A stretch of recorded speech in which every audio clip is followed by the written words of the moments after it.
지난 22일 한국의 남과 북은 8.15를 계기로 이산 가족 상봉 행사를 8월 22일부터 26일간 금강산에서 열기로 합의했습니다.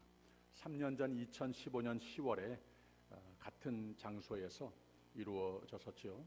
남과 북에서 각각 100명씩으로 하기로 했답니다. 참 기쁜 소식입니다. 마음이 설레이기도 합니다.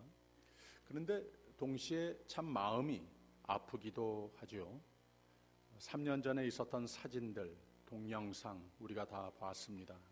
그때의 이 아이 때 형제가 헤어져서 반세기 이상 세월이 흘러서 할머니, 할아버지가 된 분들이 평생 지어보지 못했던 표정을 짓고 펑펑 울면서 부둥켜 안고 서로 얼굴을 쳐다보고 두 손으로 얼굴을 쓰다듬고 하는 그런 모습들, 참 마음을 아프게 하는 장면들이었습니다. 너무 오래 헤어졌고 또 이렇게 잠깐 만나는 시간은 좋지만 또 금방 헤어져야 하는 말로 다 하지 못할 속을 찢어놓는 아픔의 장면들입니다. 6.25는 전쟁이라는 인간의 죄 때문에 이념이라는 인간의 고집이 나라와 떼어 놓으면 안 될 가족 식구들을 갈라놓는, 그래서 한 평생을 한으로 채워서 살아야 하는 한반도의 근대사의 비극이라고 말할 수 있겠습니다. 이에 하나님은 그들과 함께 얼마나 하나님도 우셨을까, 하나님의 눈물이 흘렀을까 가끔 상상해보기도 합니다. 하나님이 하시는 일, 하나님이 보시고 싶어 하는 일과 너무나도 죄 때문에, 인간의 욕심과 부족 때문에 상반되는 이런 일들이기 때문에 그렇다는 겁니다. 수요 예배 때는 사무엘 하서 강해를 시작했는데 다윗과 아브넬과 이스보셋, 이 세 인물이 대조적으로 대화적으로 엮는 이야기들을 지난 두 주 보았습니다. 사울이 죽은 후에 다윗이 이스라엘 전부의 왕으로 세워지는 과정을 보고 있는데, 그 과정에서 다윗의 태세는 예전에 자기를 죽이려고 했던 사울에게도 반복적으로 늘 그랬듯이 평화가 제일이다, 화평이 제일이다, 내가 잘 되고 네가 잘 되고 이런 것이 중요한 것이 아니고 우리 함께 잘 되는 것이 중요하다, 이런 신조입니다.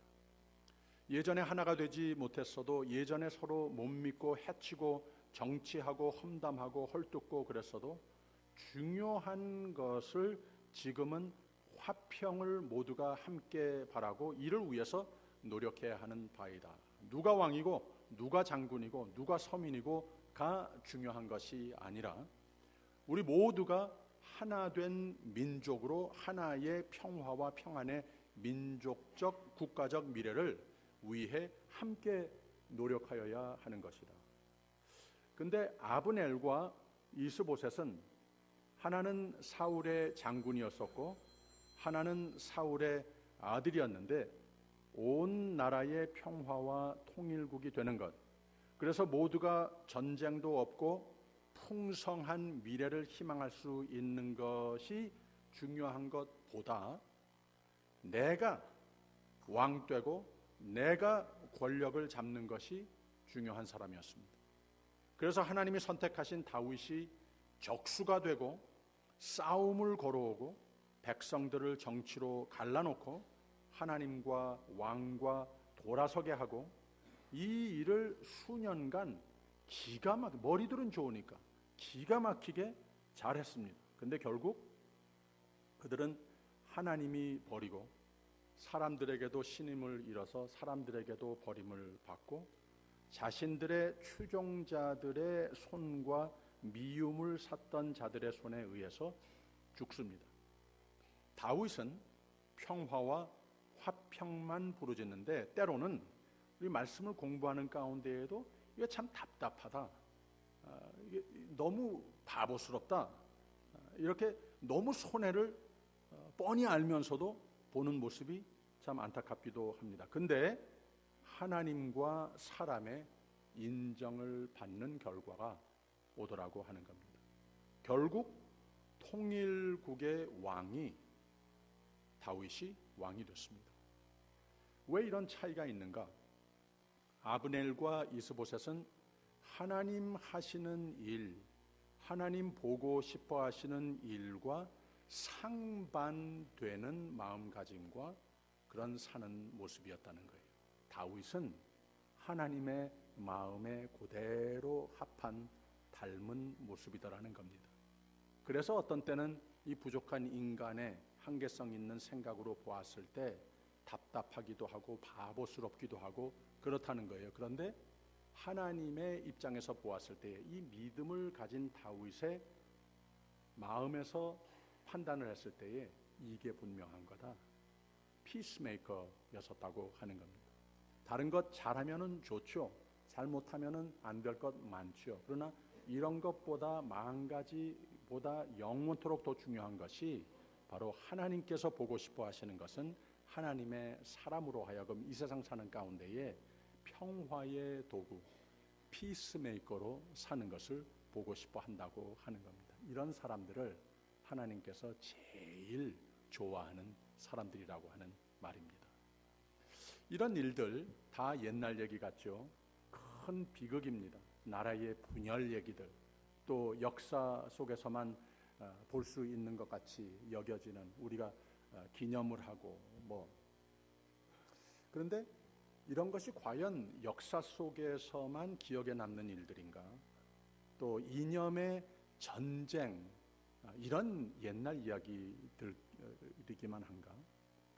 이 공동체, 인스티튜션의 파괴, 이 분열, 이런 비극이라고 하는 것은 사실은 오늘도 그 옛날 못지않게 만 가지 이유로 또는 사탄의 괴계로 여전히 사회와 하물며 가정과 교회마저도 크게 나뉘어지는 이런 비극을 낳는 영향을 받고 있습니다. 작년에 와서 말씀을 전했던 미주 장신대의 이상명 총장이 좀 사회학적인 측면에서 오늘 세대, 오늘 사회, 오늘의 가정과 오늘의 교회, 옛날과 많이 변질된 염려스러운 상황을 연구한 바 글을 하나 쓴 것을 제가 좀 의역을 해서 조금 줄여서 여러분 앞에 가지고 나왔습니다. 오늘 세대의 공동체의 붕괴를 염려하면서 또 거기에 맞물린 개인주의 현상, 인더스트리얼라이제이션, 이 산업시대 이후에 생긴 사회적 현상을 스터디하는 이러한 글이 됩니다. 현대 사회에서 개인주의라는 단어처럼 매력적이면서도 동시에 부정적 인식의 대상이 되는 단어도 없을 것이다. 개인주의는 서구 사회 하면 떠오르는 대표적 문화 코드다. 이것은 서구화된 사회 속에서 그 맹위를 떨치면서 우리의 신앙조차도 원자화시키고 있다. 과거에 비해 반기독교적 정서와 반복음적 도전은 더욱 거세져 가는데 크리스천 공동체의 토대와 정체성은 도처에서 허물어지고 있다. 기독교적 토양 위에 건설된 서구 사회에서 오히려 크리스천 공동체가 와해되는 속도는 이전에 비해 보다 급격하고 광범위하다. 공동체성이 무너지고 있는 데에는 여러 가지 요인들이 있겠지만 그 가운데 가장 중요한 것을 꼽으라면 교회 안에의, 가정 안에의 개인주의 팽배와 예수 그리스도를 믿음으로 하나님의 유업을 이어받은 공동체라는 정체성의 부실이거나 상실인 것이다. 성경은 처음부터 마지막까지 공동체를 통해 역사하시는 하나님의 구원 이야기로 가득하다. 그러나 지금 그 공동체성이 과거 어느 때보다도 큰 도전과 위협을 받고 있다. 공동체 해체는 교회의 근간을 무너뜨릴 뿐만 아니라 여러 다양한 사회적 병리 현상으로 나타난다. 최근 급증하고 있는 고독사와 자살은 이런 사례에 해당된다. 고독사란 홀로 사는 사람이 혼자 죽음을 맞는 모습을 가리킨다. 쓸쓸한 죽음이다. 한국의 보건복지부와 일본의 후생 노동성 통계에 따르면 한국은 3명이나 4명이, 일본은 6명이나 7명이 매일 고독사로 죽는다. 한국의 경우 2011년부터 2017년까지 지난 7년간 고독사로 사망한 인구수가 약 7배 증가하였다. 미주 지역 한인사회도 예외는 아니다. 한인 장의업계와 LA 총영사관에 따르면 한인 고독사는 매달 2~3건 발생하고 있고 점점 증가하는 추세다. 가족 공동체의 해체가 남긴 사회의 쓸쓸하고 어두운 단면이다. 2016년 통계청 자료에 따르면 한국에서 스스로 목숨 끊은 사람의 수는 1년에 13,092명이다. 하루 평균 36명, 40분마다 1명이 자살로 생을 마감한다. 한국은 2003년 이후 2016년까지 13년간 경제협력개발기구 회원국 가운데 자살률 1위라는 불명예를 놓친 적이 없다. 미국 금문교의 1년 평균 자살자의 수가 30명인데 한강에 투신하는 자살자의 수는 1년 평균 400여 명이라는 기사도 있다. 만 10세에서 14세 소녀들의 자살 증가 비율은 200%로 크게 늘었고 만 45세에서 65세 중년 남성들의 자살률도 연구기간 중에 43% 증가했다. 특히 노년층 자살률이 매우 높다는 연구 결과가 나왔다. 자살 동기는 989가지 이유가 있다고 한다. 그런데 그 가운데에 비웃음을 받았기 때문에 자살한 그런 경우도 있다고 한다. 독일 정신과 의사 토마스 브로니 씨는 이혼한 50세 이상 남성이 봄이나 가을에 실직하고 교회마저 나가지 않는다면 자살할 가능성이 상당히 높다고 진단한 것도 눈에 띈다. 기술 문명의 발전과 함께 공동체성은 세계 곳곳에서 무너지고 있다. 인류가 이제는 공동체성을 버리고 개체화되고 있다. 자신의 탐욕 추구를 위해서는 패거리를 형성하지만 인간성 회복과 공동체 전체 복지에는 야박하기 그지없다. 하나님의 형상이 무너진 이 땅의 사람들을 치유하라고 세워진 공동체가 교회다. 우리가 사는 사회에서 고독사와 자살과 같은 사회적 병리 현상이 더 이상 기승부리지 못하도록 교회는 우리가 사는 사회에 소망과 생명의 바람을 불어넣어야 한다. 오늘만이 아니고 그 옛날 예수님께서 가장 첫 퍼블릭 설교를 하실 때에 제일 그 부분에도 처음 팔복의 말씀을 하신 이유가 바로 거기에 있는 겁니다. 우리가 이 세상 사는 가운데에 세상에 나에게 줄 수 있는 이런 것보다 영원토록 더 큰 것은 하나님께서 채우실 복이라고 하는 것을 제일 먼저 서론적으로 가르치셨는데 여러 가지 우리의 필요한 복들을 나열하고 있습니다.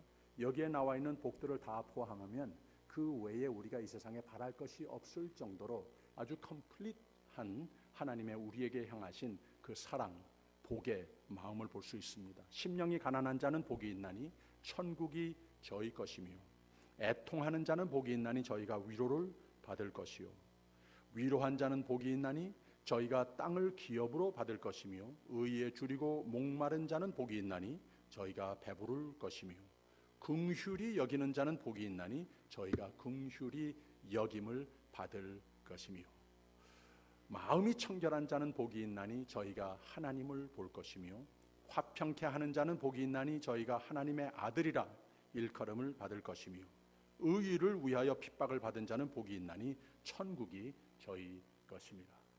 믿음으로 말미암아 하나님의 사랑과 놀라운 은혜로 말미암아 천국을 소망하면서 사는 삶, 이 세상 사는 가운데 하나님의 용서를 받으며 하나님의 자비를 얻으며 하나님의 축복과 보호를 받으며 살, 그 하나님께서 우리에게 향하신 사랑의 마음을 훤히 들여다볼 수 있는 말씀의 대목이 됩니다. 그런데 이 중에 한 가지, 화평케 하는 자는 복이 있나니 저희가 하나님의 아들이라 일컬음을 받을 것이며, 당연히 하나님의 자녀라고 했으면은 하나님의 아들이라, 이 표현이 그렇게 우리가 꼭 필요하고 꼭 들어야 할 대목으로 여겨지지 않는다는 거예요. 다른 것들은 당연하게 생각이 되는데 이게 그렇게 중요한 것인가? 근데 사실 바로 이 복이 하나님의 아들이라 일컬음을 받을 것이며 라는 것이 어느 모든 복을 다 합쳐도 이거보다 영원토록 더 큰 복이라고 하는 것을 이 아침 우리가 같이 깨달아야 하는 겁니다. 화평케 하는 자, 예수께서 이 세상에 오셨을 때에 Prince of Peace, 평화의 왕으로 오셨다고 그랬습니다. 그리고 또 예수님께서 오신 이유는, 성육신하신 이유는 Incarnational Theology라고 합니다. 도무지 인간이 하나님과 그 화해가 브로큰된 것을 픽스할 수 없기 때문에 하나님께서 직접 인간의 몸을 입고 오셨다고 하는 것, 도무지 하나가 될 수 없는, 화해가 될 수 없는, 화목이 될 수 없는 인간과 하나님의 사이에 다리를 놓아주신 피스메이커로, 화목케 하는 자로 예수께서 오셨다고 하는 거예요. 그래서 다른 것보다도 하나님의 사람으로서 예수를 닮는 모습, 가장 중요한 것이 무엇이냐? 화평케 하는 자로 살고자 노력했을 때에 바로 그 모습을 보면서 하나님께서는 내 사랑하는 아들 예수 그리스도와 가장 닮은 모습으로 보인다고 하는 겁니다. 그렇지 않겠습니까? 그렇기 때문에 하나님께서 가장 좋아하는 사람은 나를 닮았으니까, 바로 예수께서 평화의 왕이시고 화평케 하는 자로 오셨으니까 피스메이커로 노력하면서 사는 사람은 하나님께서 가장 이뻐하신다고 하는 겁니다. 나를 닮았으니까. 내 아들, 내 손자, 손녀, 왜 그렇게 이쁩니까? 물론 나와 이렇게 함께 같이 블러드를 나눈 관계이기 때문에 그렇지만 내 몸보다 더 귀하고 내 가진 것 모든 것을 다 주어도 아깝지 않은, 왜 그런 존재가 됩니까? 나를 닮았으니까 그렇다는 거예요. 내 아들이라고 하는 것은 나와 같다 하는 그런 의미입니다. 그래서 가장 귀하게 여기는 사람을 말할 때 내 아들이라, 하나님이 크게 쓰실 사람, 크게 축복하는 사람, 하나님이 가장 좋아하는 사람은 하나님을 꼭 닮은 성품, 다른 것은 잘 못해도 피스메이커로 화평케 하는 자로 사는 사람은 하나님께서 이렇게 귀히 여기신다고 하는 겁니다.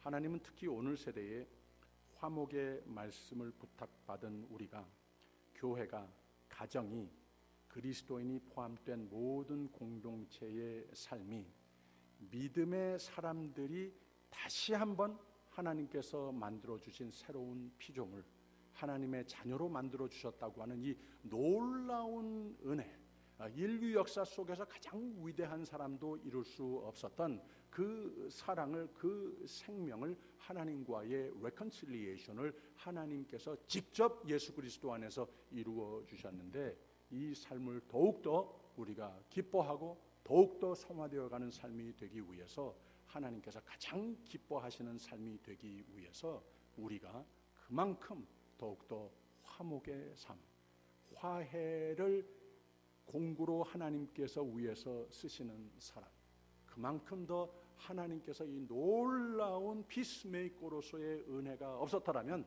내가 하나님과 함께 할 수도 없었고 죄사함이 불가능했었고 천국의 소망, 그리고 천국을 누리며 사는 것 불가능했는데, 이것을 가능케 하여 주셨으니 하나님께서 부탁하시는 바, 나도 평화의 공구로 쓰임을 받는 그 삶, 이것을 노력할 때 하나님께서 그만큼 더 귀하게 여기시는, 가장 좋아하시는 사람이 될 수 있는 거라고 하는 겁니다. 구체적으로 우리가 바랄 것, 꿈꾸고 가질 것, 기도 제목들 많이 있지만 이런 거 사실 그렇게 중요하지 않습니다. 하나님께서 나를 얼마나 귀하게 여기시는가, 이 확신만 내 마음에 채워 있으면 아무것도 염려할 것이 없고 참 자유로 감사와 찬송으로 넘치는, 그리고 하나님께서 예비하신 모든 복을 누리는 삶이 반드시 된다고 하는 겁니다. 이 사도 바울이 이 귀한 진리를 자신의 간증과 권면으로 말을 했습니다. 고린도 후서에 이런 대목이 있어요. 제가 읽어드릴게요. 그런즉 누구든지 그리스도 안에 있으면 새로운 피조물이라. 이전 것은 지나갔으니 보라 새 것이 되었도다. 모든 것이 하나님께로 났나니 저가 그리스도로 말미암아 우리를 자기와 화목하게 하시고 또 우리에게 화목해 하는 직책을 주셨으니 이는 하나님께서 그리스도 안에 계시사 세상을 자기와 화목하게 하시며 저희의 죄를 저희에게 돌리지 아니하시고 화목하게 하는 말씀을 우리에게 부탁하셨느니라 그랬습니다. 사도 바울 자신의 은사에 대해서 간증도 되지만 함께 예수 그리스도 안에서 새 피조물이 된 우리 모두에게 부탁하시는 말씀이다, 이렇게 권면하는 말씀의 내용도 되는 겁니다. 하나님께로 났나니 대단한 특권입니다.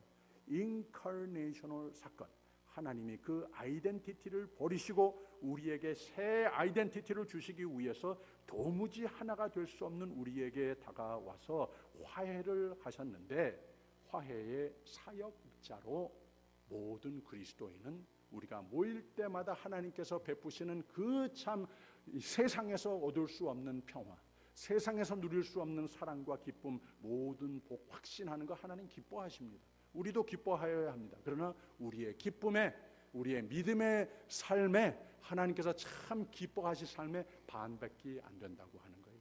또 하나 반은 하나님께서 우리에게 바로 화해를 이루는 자로, 피스메이커로 살아주기를 원하신다고 하는 겁니다. 그랬을 때 오늘 세대에도 가정에서나 교회에서나 사회에서나 동네에서나 어디에서나 많은 분열 때문에 마음을 아파하는 이런 시대에 살고 있는, 거기에 하나님께서 부탁하시는 소금과 생명의 화해의 빛의 삶을 우리 모두가, 교회가, 하나님의 사람들이 감당할 수 있는 것이고 하여야 한다고 하는 말입니다. 이 reconciliation이라고 하는 말이 나뉘어졌던 사이가 다시 화합한다, 그런 뜻입니다. 이거 얼마나 대단한 영광입니까? 예수께서 오직 세상에 아무도 할 수 없었던 것을 하나님이 직접 He himself had to do it. 아무도 할 수 없었던 그것을, 그 영광을 우리도 누리면서 살 수 있는 그 부탁을 받은 우리라고 하는 것. 아무도 못합니다. 고로 교회와 그리스도인은 화평케 하는 자로 살아야 하나님이 제일 좋아하는 사람, 하나님이 제일 귀하게 축복하고 축복의 원천으로 쓰시는 사람들이 될 수 있는 거라는 말이에요. 그 반대도 맞습니다. 하나님이 제일 싫어하는 사람들도 있습니다. 갈라놓는 사람 하나님 싫어하십니다. 이간질하는 사람 싫어하십니다. 남 욕하고 가십 이런 거 참 싫어하십니다. 왜 그런가 하면 이것은 하나님이 사용을 하시는 법이 없고, 그러나 사탄은 사람과 사람 사이에 가장 즐겨 쓰는 무기가 바로 그런 것들이기 때문에 그렇습니다. 내일이 6.25 기념일입니다. 철학가 조지 산타야나라고 하는 사람은 이런 말을 했어요. Those who cannot remember the past are doomed to repeat it. 우리가 역사를 잊어버리면, 특히 아픔의 역사의 장들을 잃어버리면 그 아픔의 역사가 미래에도 다시 재현된다, 이런 말을 한 겁니다. 인간의 무지와 죄와 오류로 아픔의 장들은 있었지만 아픔의 역사에서도 배우고, 그로 인한 오늘의 아픔도 하루속히 완화되도록 교회는 가정과 작은 데로부터 평과 힐링을 위해서 노력하는 사람이 되어야 하는 것이다. 그런 말입니다. 이게 하나님이 부탁하시는 바입니다. 이게 너희는 세상의 소금이라, 너희는 세상의 빛이라 하신 말의 뜻입니다. 중세 교회가 온갖 특권은 주장하고 다 누리며 교회의 하나님의 뜻 가운데의 기능은 상실하고, 그래서 그 교회를 둘러싸고 있는 세대에 평화를 끼치기보다는 많은 아픔과 실망을 안겨준 교회사의 한 장에 거기에 살고 있던 성 프란시스의 일화입니다. 어느 날 겨울밤인데 성 프란시스 집에 문을 두드리는 소리가 납니다. 밖에는 나병 환자가 서 있습니다. 그는 추워서 부들부들 떨고 배고프다고 그러면서 좀 쉬고 갈 수 있겠습니까? 부탁을 합니다. 프란시스는 집 안으로 그를 들이고 정성껏 식탁을 준비해서 먹게 했습니다. 집안에서 재우는데 그 환자가 밤중에 프란시스를 흔들어 깨우더니 너무 추워서 못 견디겠다고 신음을 합니다. 프란시스는 이불을 하나 더 갖다가 그 위에 덮어주고는 그 나병 환자를 꼭 끼어 안아서 다시 잠을 들게 했습니다. 자기도 잠이 들었습니다. 아침에 일어나 보니 어젯밤 나병 환자가 온데간데 없습니다. 그래서 Did this really happen? 아니면 내가 꿈을 꾼 건가? 이러고 있는 가운데에 평소에 항상 걸려 있었던 반대 벽에 십자가가 눈에 들어오는 거예요. 마치 그 눈길을 누군가가 붙잡아 그 십자가로 향하게 한 듯 이런 경험을 한 거예요. 그러면서 동시에 그 십자가에서 들려오는 하나님의 음성을 듣습니다. 너희는 세상의 빛이 되라. 너희는 이런 교회를 회복해라. 이런 음성을 듣는 거예요. 이런 영적인 체험을 한 다음에 프란시스는 그날 하루 종일 앉아서 평화의 기도라고 하는 기도문을 적습니다. 주여, 나를 평화의 도구로 써 주소서. 미움이 있는 곳에 사랑을, 상처가 있는 곳에 용서를, 분열이 있는 곳에 일치를, 의혹이 있는 곳에 믿음을 심게 하소서. 주여, 나를 평화의 도구로 써 주소서. 오류가 있는 곳에 진리를, 절망이 있는 곳에 희망을, 어둠이 있는 곳에 광명을, 슬픔이 있는 곳에 기쁨을 심는 사람 되게 하옵소서. 위로받기보다는 위로하며, 이해받기보다는 이해하며, 사랑받기보다는 사랑하며, 자기를 온전히 줌으로써 영생을 얻기 때문이니 주여, 나를 평화의 도구로 써 주소서. 기도하겠습니다. 하나님이 좋아하시는 사람이 되게 하옵소서. 사람들을 믿음과 소망과 사랑으로 섬기게 하옵소서. 그래서 평화의 도구의 삶이 되게 하옵소서. 그래서 하나님이 좋아하시는 사람이 되게 하옵소서. 예수님 이름으로 기도합니다. 아멘.